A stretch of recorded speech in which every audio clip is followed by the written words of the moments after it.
Good morning, students. How are you? Myself, Professor Amit Kalola. Our subject is building material of Diploma Civil Third Sem.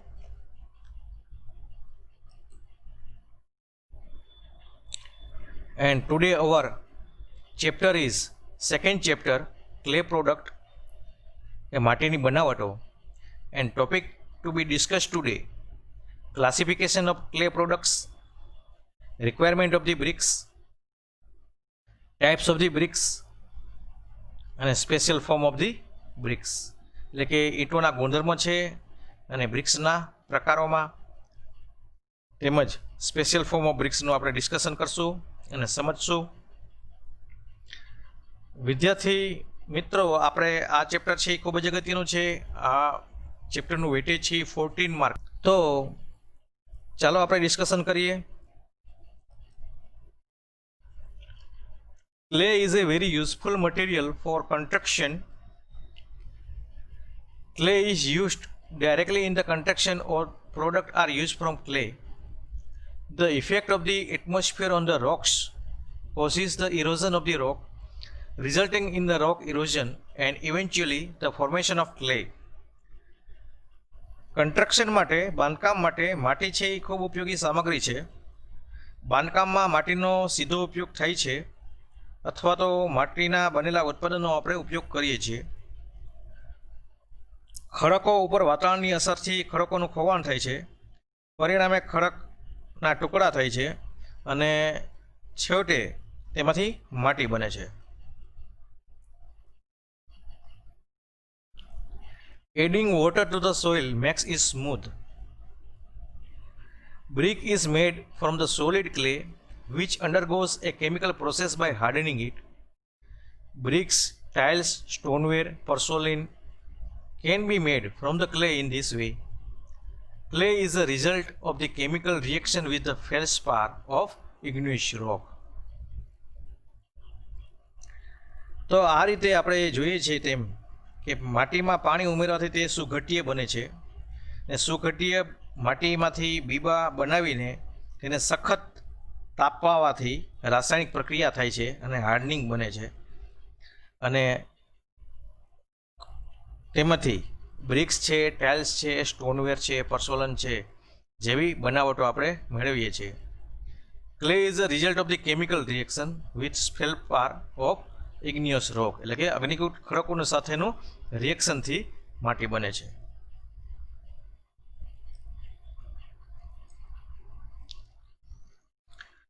હવે clay product, તેમાં classification of clay product છે તેનું આપણે discussion કરીએ.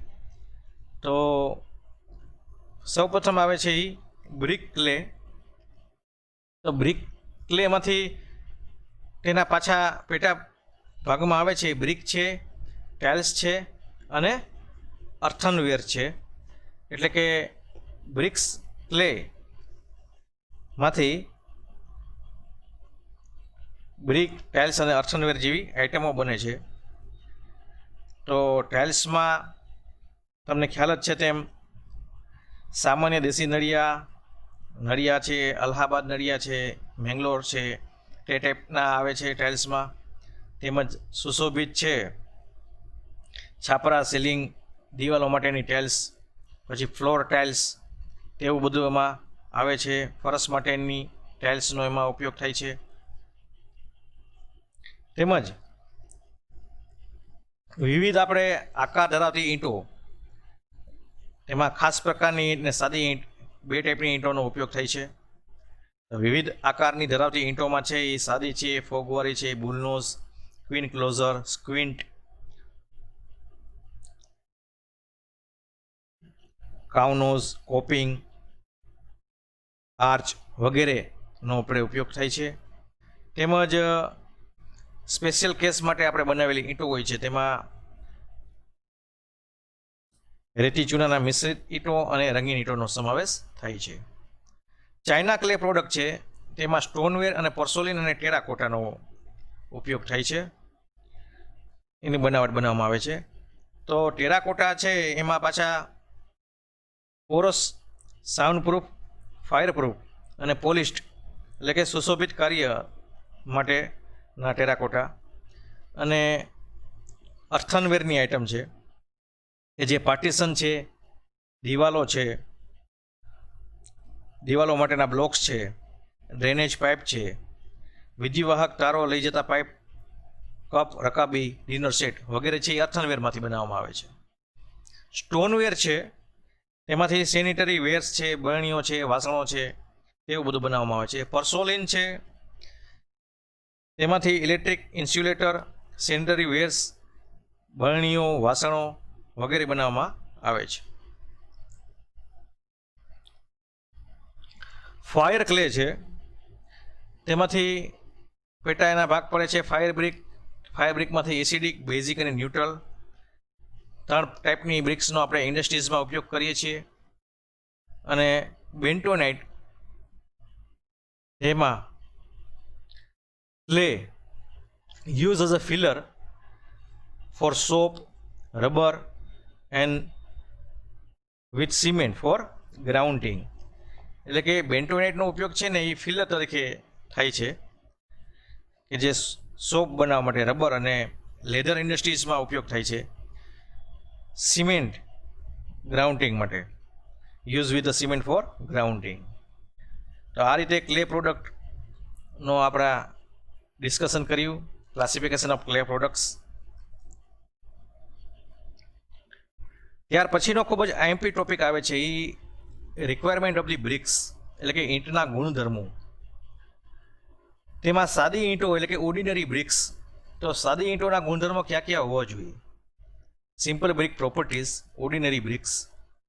તો આપણે discussion કરીએ કે એની સાઇઝ છે એ 190 mm into 19 mm into 19 mm, એટલે કે 190 mm multiplied by 90 mm multiplied by 90 mm. અને સેન્ટીમીટરમાં તમારે જો કેવું હોય તો 19 સેન્ટીમીટર ગુણાકારમાં 9 સેન્ટીમીટર ગુણાકારમાં 9 સેન્ટીમીટરનું માપ છે એ પરફેક્ટ માપ છે ઈંટ માટેનું. પછી વેટ છે એનું એ 2.77 kgs. શેપ છે, આકાર છે એ રેક્ટેન્ગ્યુલર, સરફેસ યુનિફોર્મ અને શાર્પ એજ. આકાર છે એ કેવો છે કે રેક્ટેન્ગ્યુલર એટલે કે લંબચોરસ છે. સપાટીઓ છે તે કેવી છે કે એક સરખી છે. અને તેની ધારો કેવી છે કે તીક્ષ્ણ ધારોવાળી છે, શાર્પ એજ છે. Density it is more than 1.8. Density એટલે કે ઘનતા કેટલી છે કે 1.8 થી વધારે. કલર છે તો એ બ્રાઇટ કોપર એટલે કે તાંબુ વર્ણ કહેવામાં આવે છે. તો આ સાદી ઈંટોના ગુણધર્મની આપણે વાત કરી કે 190 mm by 90 mm by 90 mm ની એની સાઇઝ હોવી જોઈએ. વજન છે એ 2.77 kg હોવો જોઈએ. શેપ છે એ લંબચોરસ, સપાટીઓ એક સરખી અને તીક્ષ્ણ ધારવાળી હોવી જોઈએ. ઘનતા છે એ 1.8 થી વધુ હોવી જોઈએ. અને કલર છે એ તાંબુ આવવો જોઈએ. સ્ટ્રેન્થ એટલે મજબૂતાઈ. તો નોર્મલ ઈંટોમાં મજબૂતાઈ છે એ 3.5 ન્યૂટન પર mm² થી વધુ. કોમ્પ્રેસિવ સ્ટ્રેન્થ એટલે કે 3.5 ન્યૂટન પ્રતિ mm થી વધારે દાબ સામર્થ્ય હોવું જોઈએ. ક્લાસ A ટાઈપની ઈંટો હોય તો તેમાં 7 to 14 ન્યૂટન પર mm² થી વધારે દાબ સામર્થ્ય હોવું જોઈએ. ક્લાસ AA પ્રકારની ઈંટો હોય તો 14 ન્યૂટન પર mm² કરતાં વધારે દાબ સામર્થ્ય એટલે કે કોમ્પ્રેસિવ સ્ટ્રેન્થ હોવી જોઈએ. ટેન્સાઇલ સ્ટ્રેન્થ એટલે કે તાણ સામર્થ્યની આપણે વાત કરીએ તો 1.4 ન્યૂટન પર mm²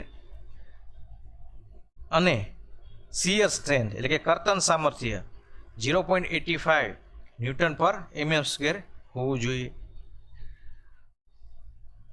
પાણીનું શોષણ water absorption absorb 1.6 of its weight by immersion in the water for 24 hours.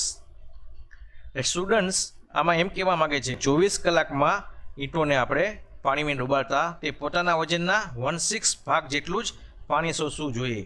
એનાથી વધારે પાણી શોષે તો એ આપણે ઉપયોગમાં લેતા નથી. ત્યાર પછીનો પોઈન્ટ આવે છે efflorescence. Bricks made of the alkaline clay absorb moisture from the air.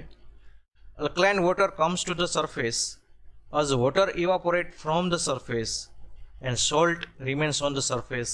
A white layer is formed on the surface called efflorescence. A white layer is formed on the surface.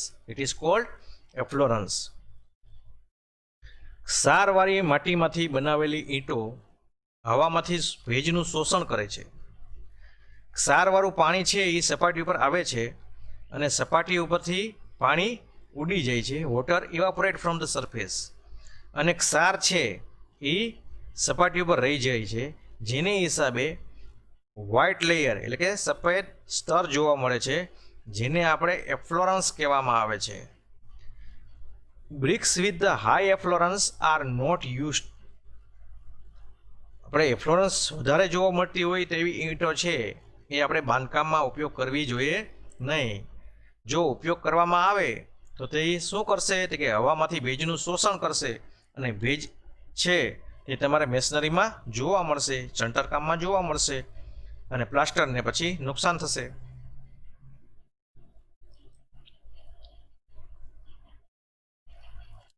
અધર પ્રોપર્ટીની વાત કરીએ આપણે, અન્ય ગુણધર્મની આપણે વાત કરીએ. It should not be broken by falling down on a hard surface from a height of 1 meter. એ 1 મીટરની ઊંચાઈથી સખત સપાટી ઉપર નીચે પછડાતા તૂટવી જોઈએ નહીં. Ringing sound come from the friction of the two brick surface. બે ઈંટોની સપાટીનું ઘર્ષણ થતા રિંગિંગ સાઉન્ડ આવવો જોઈએ. Should have a consistent solid particle formation. એક ધારી ઘટ કણ રચના ધરાવતી ઈંટો હોવી જોઈએ. Should not seen while rubbing nails on the surface. તમે સપાટી ઉપર નખ ઘસતા તેમાં લીસોટા દેખાવા જોઈએ નહીં. Frog is visible on the large brick surface. ઈંટની મોટી સપાટી ઉપરનો ખાડો એટલે કે ફ્રોગ છે એ રાખવો ખૂબ જ જરૂરી છે, ઈચ્છનીય છે, જેથી બે લેયર વચ્ચે બોન્ડિંગ સારું આવશે. Brick should be free from cracks. ઈંટો છે એ તિરાડો વગરની હોવી જોઈએ. Brick should be properly burnt એટલે કે ઈંટો યોગ્ય રીતે દહન કરેલી હોવી જોઈએ. વધુ બળેલી, કાચી, મળેલાયેલી અને તેમાં કાણા હોય તેવી ઈંટો હોવી જોઈએ નહીં. તો અન્ય ગુણધર્મોમાં બહુ અગત્યની વસ્તુ છે કે 1 મીટરની ઊંચાઈથી આપણે પછાડતાથી તૂટવી ન જોઈએ. બે ઈંટોને આપણે સપાટીઓનું ઘર્ષણ થતાં રિંગિંગ સાઉન્ડ આવવું જોઈએ. તેમાં એક ધારી ઘટ રચના ધરાવતી હોવી જોઈએ. સપાટી ઉપર નખ ઘસાતા લીસોટા ન પડવા જોઈએ. ઈંટની મોટી સપાટી ઉપર આપણે ફ્રોગ રાખવો જોઈએ. ઈંટો છે એ તિરાડો વગરની હોવી જોઈએ અને ઈંટો યોગ્ય રીતે દહન કરેલી હોવી જોઈએ. તો વિદ્યાર્થી મિત્રો, આ આપણે ઈંટોના ગુણધર્મ, સાદી ઈંટોના ગુણધર્મની વાત કરી. ખૂબ જ અગત્યનો ક્વેશ્ચન્સ છે. નેક્સ્ટ આપણો ટોપિક છે તે છે types of the bricks. Special types of the બ્રિક્સમાં sand lime bricks or calcium silicate bricks, બીજું એસિડ રેઝિસ્ટન્સ બ્રિક્સ, ત્રીજું ફ્લાય એશ બ્રિક્સ અને ચોથું બર્ન્ટ ક્લે ફેસિંગ બ્રિક્સની આપણે ડિસ્કશન કરશું. તો તેમાં સૌપ્રથમ આપણે સેન લાઇમ ઈંટો એટલે કે સેન લાઇમ બ્રિક્સ અને કેલ્શિયમ સિલિકેટ બ્રિક્સનું આપણે ડિસ્કશન કરીએ.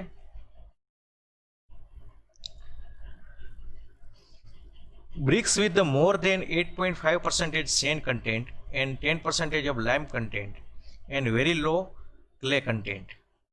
This type of the brick is useful for rotary press autoclave.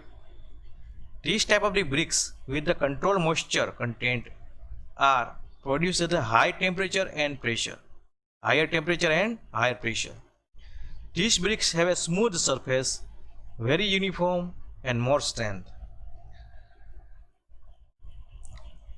8.5%થી વધુ રેતીનું પ્રમાણ, એટલે કે 8.5%થી વધુ રેતીનું પ્રમાણ, 10% છે એ ચૂનાનું પ્રમાણ અને ખૂબ જ ઓછીની માત્રામાં માટીનું પ્રમાણ ધરાવતી ઈંટો છે. આ પ્રકારની ઈંટો છે એ રોટરી પ્રેસ છે, ઓટોક્લેવ એના માટે ઉપયોગી છે. નિયંત્રણ ભેજ ધરાવતી આ પ્રકારની ઈંટો છે તે હાયર ટેમ્પરેચર એટલે કે વધુ તાપમાને અને દબાણે ઉત્પાદન કરવામાં આવે છે.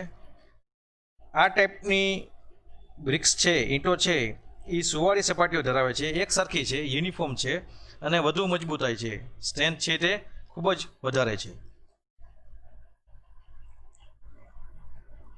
These bricks have a smooth surface are uniform. The amount of the effluence in these bricks is negligible.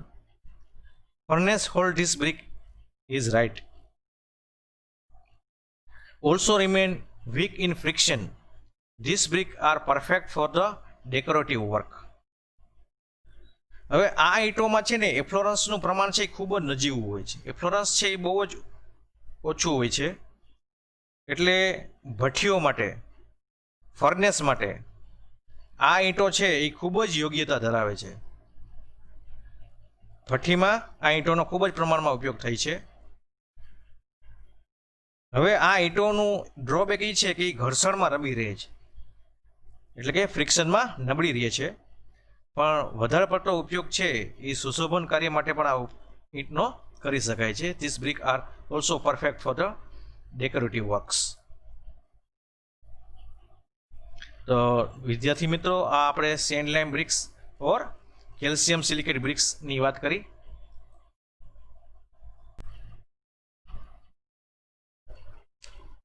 Next છે acid resistance brick.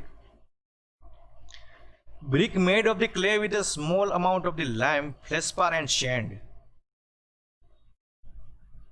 These bricks are used in the ceramic kiln. Useful in the construction of the chemical plant, sewer lines carrying chemical acid explorer.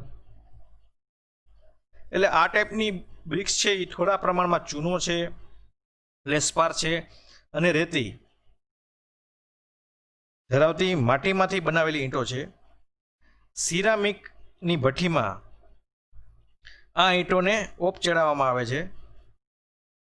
આ ઈંટો chemical plant છે, કેમિકલને વહન કરતી ગટરની લાઈનો છે, એસિડને સંપર્કમાં આવતા બાંધકામ માટે ખૂબ જ ઉપયોગી છે. તો એસિડ રેઝિસ્ટન્સ બ્રિકનો ઉપયોગ કેમિકલ પ્લાન્ટ અને કેમિકલ ઉદ્યોગને લગતા ટાંકા બનાવવા માટે થઈ છે, તેમજ એસિડના સંપર્કમાં આવતા બાંધકામ માટે ખૂબ જ ઉપયોગી છે.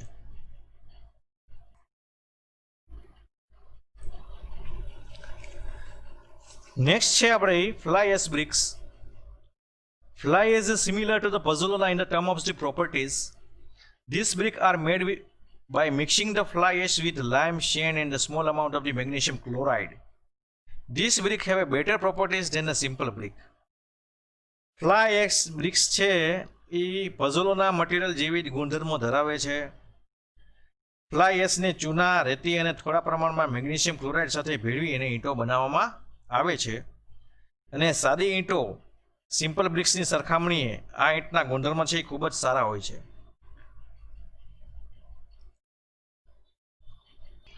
નેક્સ્ટ છે બ્લન્ટ ક્રે ફેસિંગ બ્રિક્સ.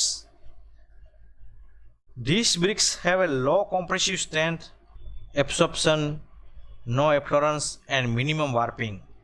એટલે કે આ ઈંટોનું દાબ સામર્થ્ય ખૂબ જ વધારે હોય છે, ભેજનું શોષણ પણ બહુ ઓછું કરે છે અને વાર્પિંગ ન્યૂનતમ હોય છે, તેમજ એફ્લોરન્સ થતું નથી. These bricks do not need to be plastered. એટલે કે આ ઈંટોને પ્લાસ્ટર કરવાની જરૂર રહેતી નથી. હવે ખવાણ થાય તેવા વાતાવરણમાં આ ઈંટો યોગ્ય છે. જ્યાં ખવાણ થતું હોય વધારે પ્રમાણમાં ત્યાં ઈંટો આપણે આ વાપરવી યોગ્ય છે, કારણ કે બ્લન્ટ ક્રે ફેસિંગ બ્રિક્સ છે તેમાં દાબ સામર્થ્ય વધારે હોય છે, નો એબ્સોર્પ્શન, ભેજનું શોષણ ઓછું થાય છે, નો એફ્લોરન્સ એટલે કે એફ્લોરન્સ હોતું નથી અને વાર્પિંગ ન્યૂનતમ હોય છે. તેમજ આ ઈંટોને પ્લાસ્ટર કરવાની જરૂર પણ રહેતી નથી. તો સ્ટુડન્ટ્સ, ઈંટોના ટાઈપ્સ ઓફ બ્રિક્સમાં આપણે પહેલી વસ્તુ વાત કરી તે ખાસ પ્રકારની ઈંટો, સ્પેશિયલ ટાઈપ્સ ઓફ બ્રિક્સ. હવે તેમાં જ આપણે ખાસ આકાર ધરાવતી ઈંટો એટલે કે સ્પેશિયલ ફોર્મ્સ ઓફ ધી બ્રિક્સની આપણે ડિસ્કશન કરવા જઈ રહ્યા છીએ.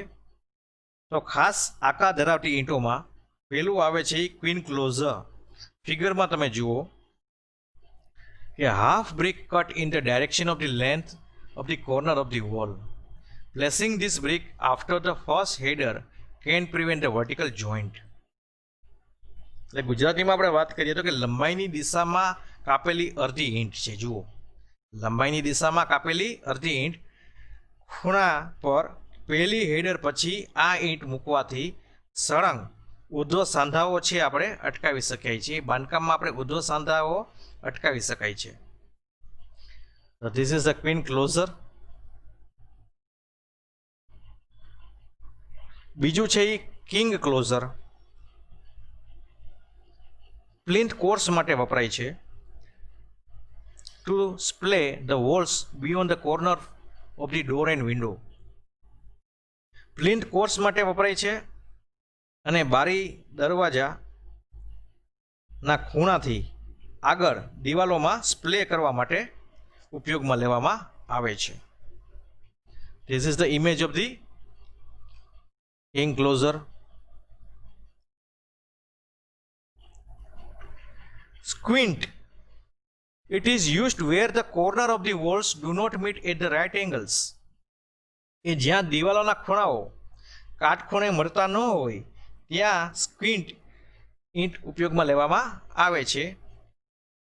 તો બે બાજુ તમે જુઓ તો કે શાર્પ એજ તરીકે જોવા મળે છે આ ઈંટ, અને જ્યાં દિવાલોમાં ખૂણાઓ કાટખૂણે મળતા ન હોય ત્યાં આપણે ઉપયોગમાં લેવાય છે. તો આ પ્રકારની ઈંટને શું કહેવામાં આવે છે કે સ્ક્વિન્ટ કહેવામાં આવે છે. નેક્સ્ટ છે કાન્ટ. પ્લિન્થ કોર્સ માટે વપરાય છે. Jamb for opening like door and window.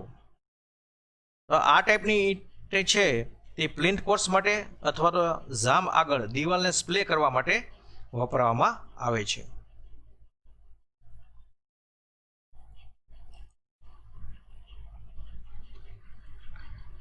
Next છે પ્લિન્થ સ્ટ્રેચર. એનો ઉપયોગ ઝેમ એન્ડ પ્લિન્થ કોર્સ એટલે કે જામ અને પ્લિન્થ કોર્સ માટે વપરાય છે. તો લંબાઈની દિશામાં ઢાળવાળી દિશામાં જો ઈંટને આ રીતે કાપવામાં આવે છે અને તે પ્લિન્થ અને જામ કોર્સ માટે વાપરવામાં આવે છે. આને પ્લિન્થ સ્ટ્રેચર કહેવામાં આવે છે. આ ટાઈપના આકારની ઈંટોને પ્લિન્થ સ્ટ્રેચર કહેવામાં આવે છે.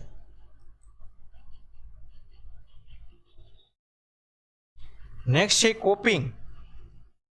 દિવાલ ઉપર કોપિંગ કરવા માટે, ફોર વોલ કોપિંગ કરવા માટે આ રીતની સ્પેશિયલ ફોર્મ ઓફ બ્રિક વાપરવામાં આવે છે કે જેને હિસાબે દિવાલ ઉપર સારી એવી ડિઝાઇનનું નિર્માણ થાય છે અને દેખાવમાં ખૂબ સુંદર લાગે છે. એમાં હાફ રાઉન્ડ છે, ચેમ્ફર છે, સેડલ ટાઈપની છે. આ સેડલ ટાઈપની ઈંટો કહેવામાં આવે છે. અને હાફ રાઉન્ડ ટાઈપ ને રાઉન્ડ ટાઈપની ઈંટો બનાવવા માટે કોપિંગનો ઉપયોગ કરવામાં આવે છે.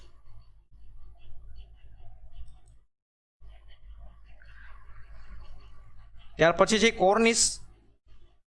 Decorative shape at the one end of the wall. એ દિવાલના છેડા ઉપર સુંદર દેખાવ માટે ઉપયોગી છે. આ ટાઈપનો કોર્નિસ છે તે આપણે દિવાલમાં ખૂબ જ સુંદર દેખાવ કરવા માટે આકાર આપીએ છીએ, તો તેને કોર્નિસ ટાઈપની બ્રિક્સ કહેવામાં આવે છે.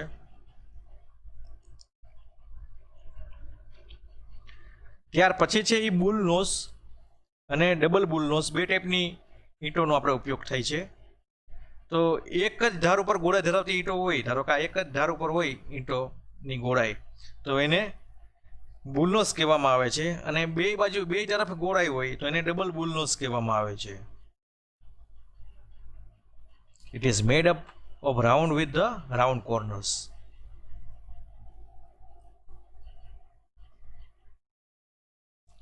નેક્સ્ટ છે ગટર બ્રિક.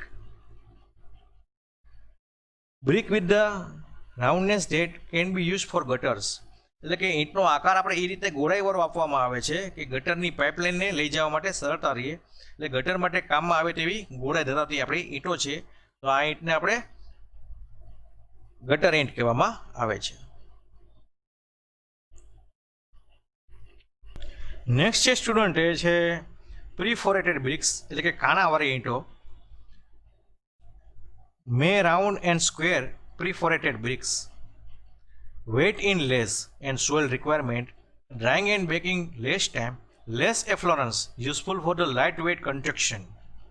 ગોળ અને ચોરસ કાણાવાળી ઈંટો વજનમાં હલકી અને ઓછી માટીની જરૂર. વજનમાં હલકી છે અને માટીની પણ જરૂર કેવી છે તો કે ઓછી છે. સુકવણી અને પકાવવામાં પણ ઓછો સમય લાગે છે. લેસ એફ્લોરન્સ, ઓછો એફ્લોરન્સ થાય છે. Useful for the light wet construction, એટલે કે ઓછા વજન ધરાવતા બાંધકામ માટે ઉપયોગી છે. તો there is a image of the perforated BRICS.